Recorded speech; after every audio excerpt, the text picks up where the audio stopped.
Can we have young scholars, please?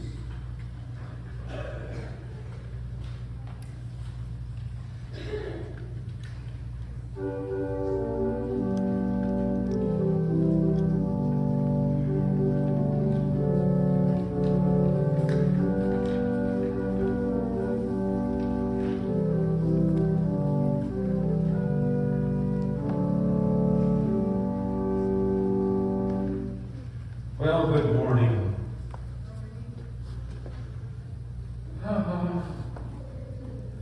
Well, let's see. You're afraid to speak out, right? Is that what it is? I told you that what we'll ask you is today, are you ever afraid of anything? Have anybody ever been afraid of anything?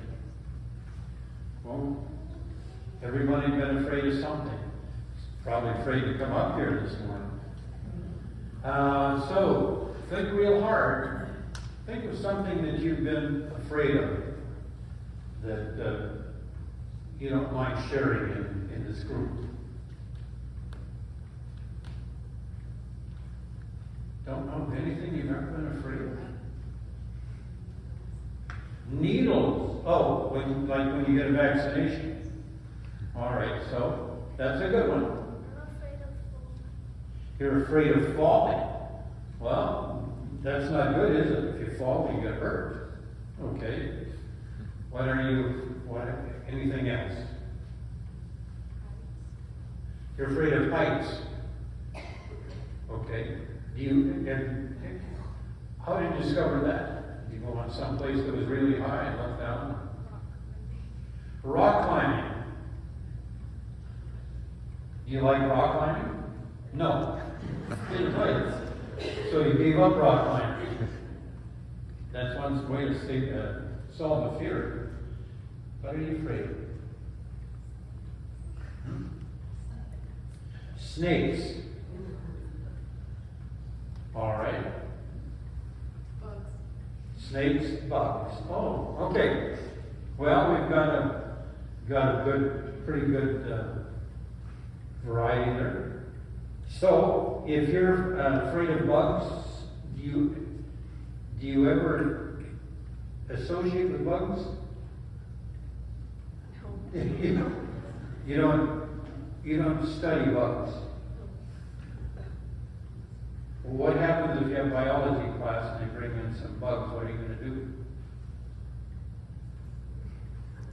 I don't know. All right, you don't like needles, so are you never going to get vaccinated again?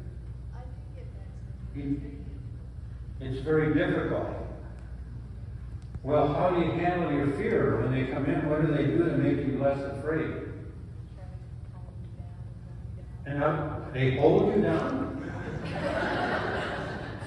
They have to hold you down? Well, that's one way, isn't it? Okay, what do you do so you don't fall? Just walk a little more carefully? Well, that's good. What do you say? When I was playing on the playground after this, I fell. You fell in the playground. Okay, well, how can we help stop that from happening again? By trying to do something. Hold on to something. Yeah, hold on. Well, that's a good way to solve it. Because you want to go on play in the playground again, don't you? And you want to go get vaccinated again, don't you? Even though you're afraid, and they have to hold you down. And what did you say you were afraid of? Oh, with snakes. Would you like to get over your fear of snakes?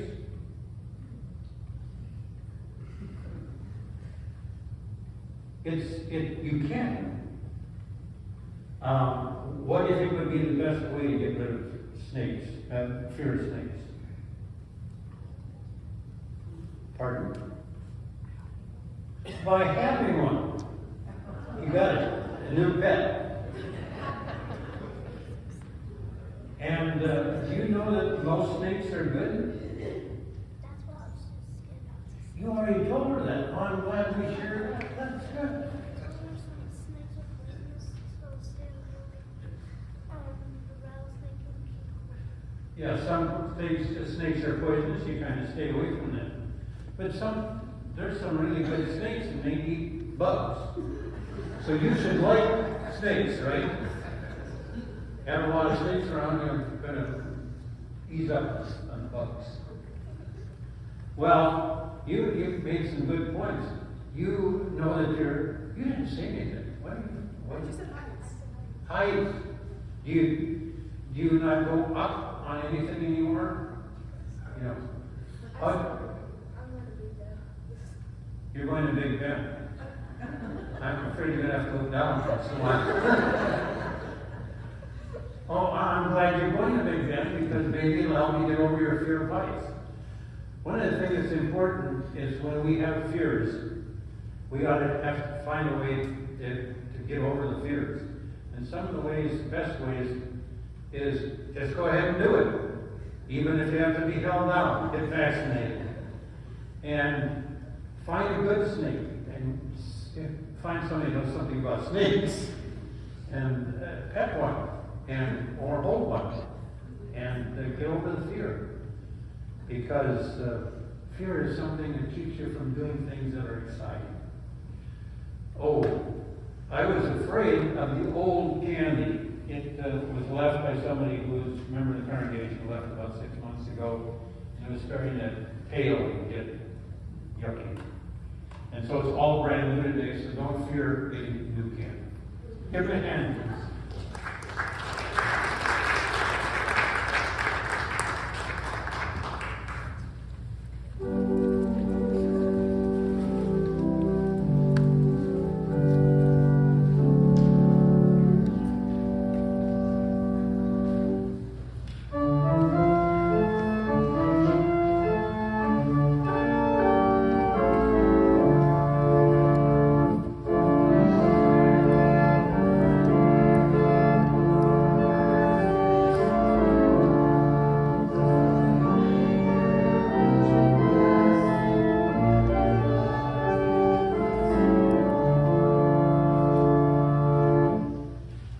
Gospel is written in the 13th chapter of St. Luke, beginning at the 31st verse.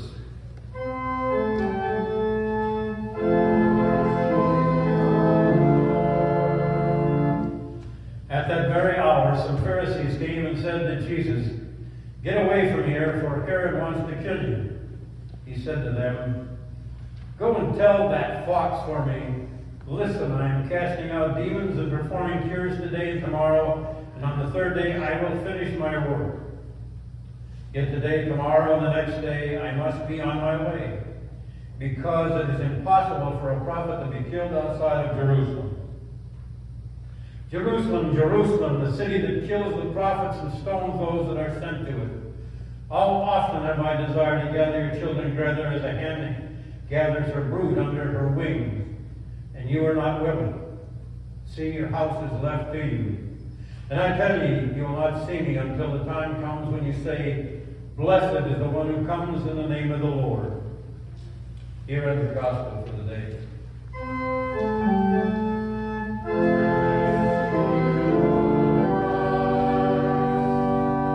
Be seated.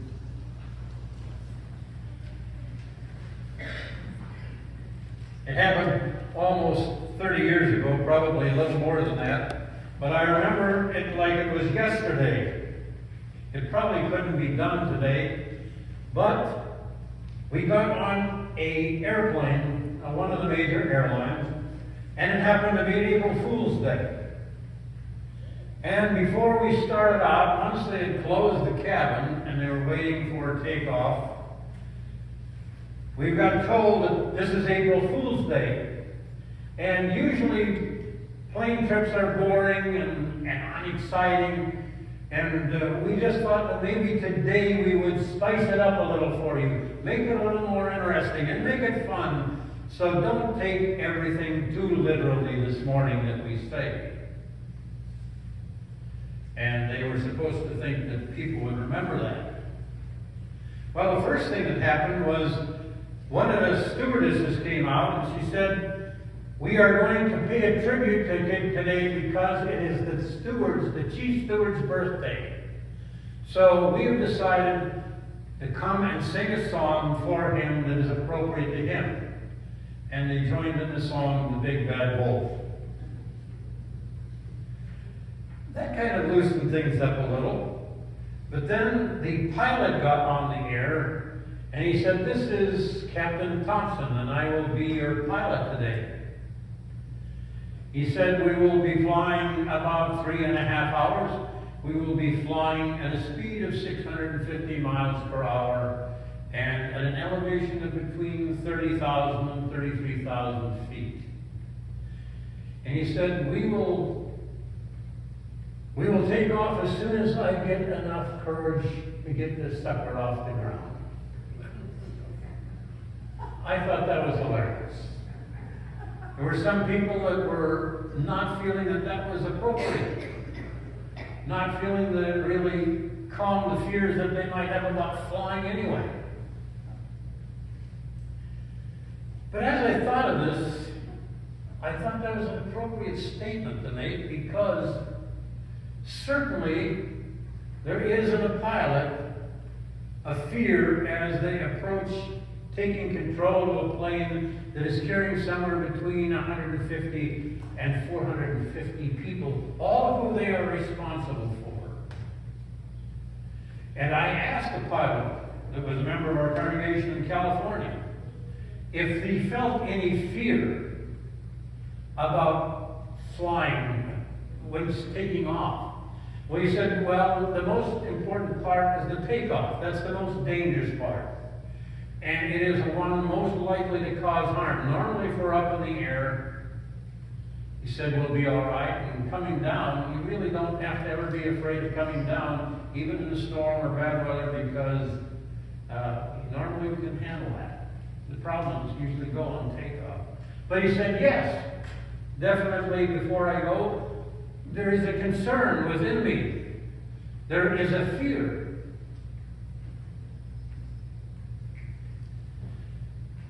I wonder if you ever thought about a physician, whether there's a fear there, particularly a surgeon. And surgeons in my congregations too in the past, they know all the things that can possibly go wrong. I've asked, is there any fear when you come to a surgeon? And almost without exception, they say yes. But if you aren't a little afraid, you aren't going to be as careful. So it's a good thing. And of course, we have all the backups to take care of things that can happen. But yes, we are afraid. How about the minister when he gets into the pulpit? Public speaking is probably one of the most feared things that people do. And I've asked a number of people here if they'd like to give a sermon on a Sunday, and almost without exception, they say no. Oh, that would be terrifying. Well, it is a little terrifying to get up here because, frankly, some days we lay an egg. Some days I don't even want to hear what I have to say myself. But you got to go and do the job. But you're afraid that sometimes you're going to step on somebody's toes. Somebody's going to be upset about something, particularly if you apply the lesson to today's life. I think that's why some sermons are so boring. We keep it back 3,000 years ago and talk about things then, how things have transpired, and we can avoid trying to make it relevant or challenging or sometimes confronting. And so preaching, it really is kind of scary sometimes. I think when we talk about being scary or getting up enough nerve to do something, we're talking about courage. John McClain, before he passed away, wrote a book, Why Courage Matters. And I think that should be the theme for today. Why does courage matter? And we learn about it from the three texts that we have today. In the Old Testament text, Abraham has just come back and defeated 4 Macedonian kings. And he's feeling in a good place. But he wants to establish a dynasty, and he hasn't had any children. And God comes to him and tells him that He's got a purpose for him. He's got a direction. He's going to become the father of God's nation, of his people. And his descendants are going to be like the sands of the sea. Abraham has got some questions. He doesn't really want to go out again and challenge another group of people after he's been successful in this battle thus far. But he screws his courage up. And he takes on the challenge. And now Abraham is remembered as the father of the three great religions of the world: Christianity, Muslim, and Jewish. Paul was a person that had to take courage too. He was always under the spot of persecution. Writing from prison, he talks about his upcoming death, of what he is sure of. He's afraid. And yet his messages from prison were all to the believers to say, take courage. It's going to cost you something in terms of your commitment in life. But unless you have courage, you can't make it. Courage matters if you're going to accomplish something. And then the crowning one was Jesus in our gospel text today. Somebody comes to Jesus and says, Herod is out to get you. His chief motive right now for living is to destroy you. So you better take refuge. Does that sound like something current? Somebody's out to get you, your number one target, so you better hightail it out of here. And Jesus has a fear.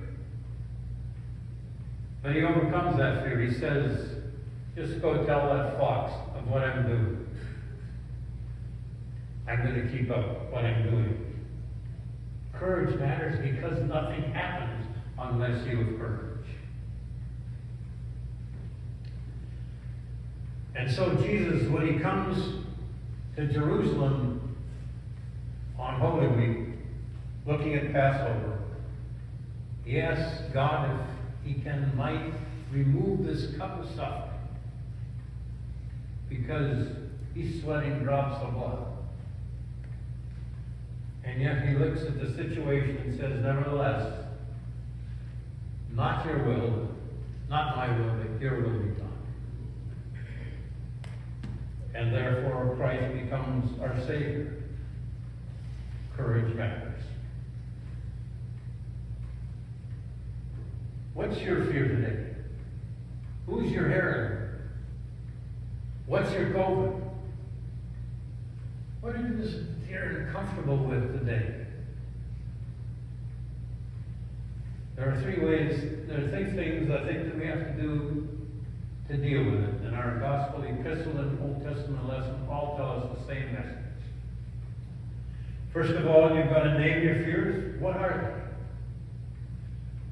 they? If you run away from them and try and hide, you can never deal with them effectively. You've got to be honest about them. Because sometimes they will undermine what you're doing. I remember when I came back from Hawaii 2 years ago, and the COVID thing had just started. And Byron came to me. He was the president of the congregation at that time, and he said, we've had to close down the church. Travis County says it closed down. And so we're closing service for a while. And I said I'd like to keep it going the best I could. Whenever we could possibly open, that would be when I would like to start. And he said, well, we're most concerned about you because you're one of the most vulnerable to this thing because of your age. I don't know if he said because of your age, but he said something that I was the chief thing they were concerned about, because if you get it, you're a goner.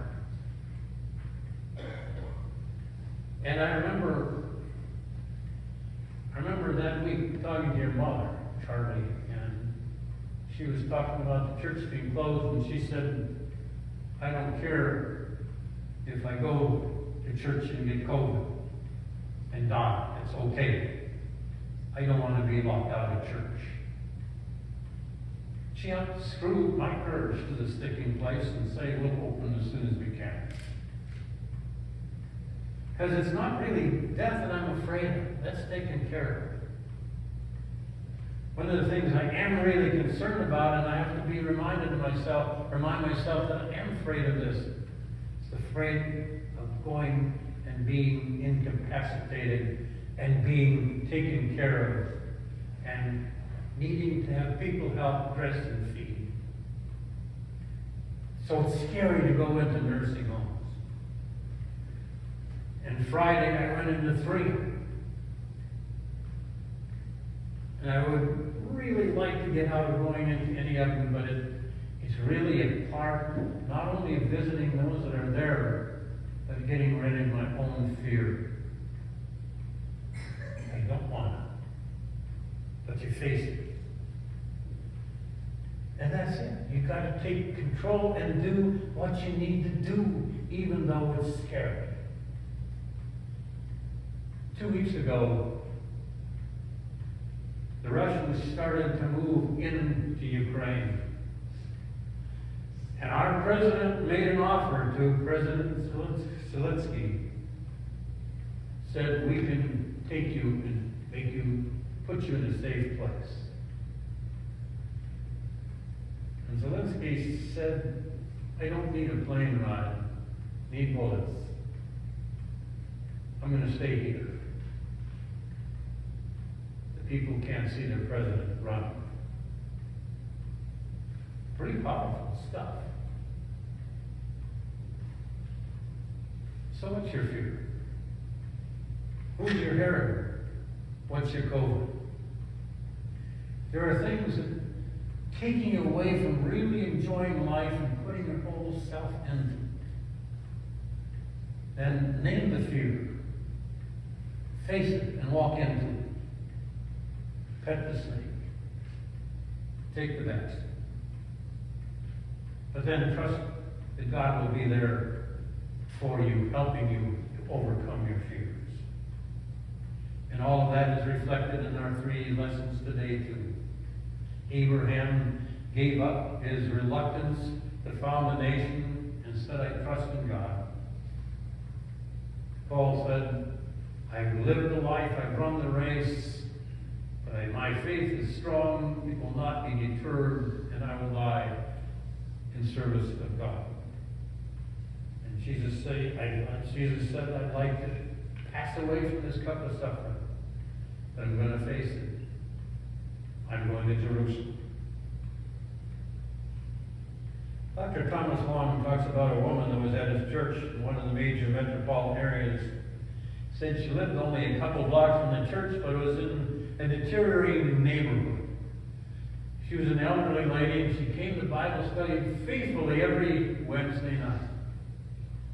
Said he watched her go out, and he thought he'd go and watch her as she walked down the street. And she said, she came back the next week, he said, what makes you able to walk down this neighborhood? It's not a safe neighborhood, particularly with somebody who can't really defend themselves. And she said, it's okay. I want to hear the Bible study. It gives me strength to walk home. He said he watched her after she left that day and at night, and as she walked, she held out her hand. He said, then you could hear her, she was singing something. She was singing, Precious Lord, take my hand. I'm tired, angry. Help me stand. Sometimes we need to hold out our hand in our fears because there is somebody there to help us. Most of us have people that can help us through the times that are scary.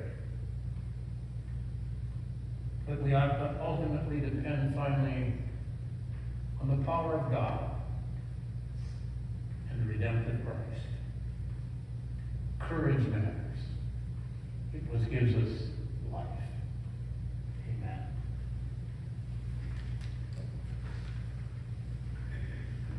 I've asked Yvonne if she would change the hymn after the service to 773. That is Precious Lord, Take My Hand. 773 in your ready. Please stand.